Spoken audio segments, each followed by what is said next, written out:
In Micah 5 and verse 2, the prophet Micah, and keep in mind, Micah was writing between 740 and about 690 BC. So 740 years to 690 years before Jesus, Micah is writing, and he says, "But you, Bethlehem Ephratah, though you are little among the thousands of Judah, yet out of you shall he come forth to me, he who is to be ruler in Israel, whose goings forth are of old, from everlasting." The prophet Micah said one would be born, the king of the Jews, but he would come forth from Bethlehem. The name is named specifically.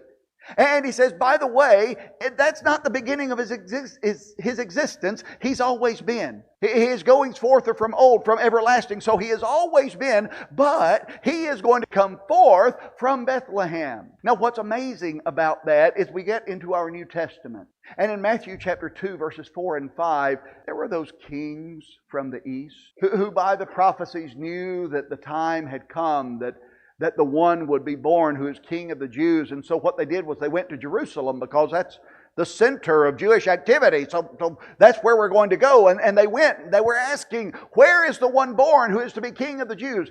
Herod was deeply disturbed and interested in this because he was King Herod.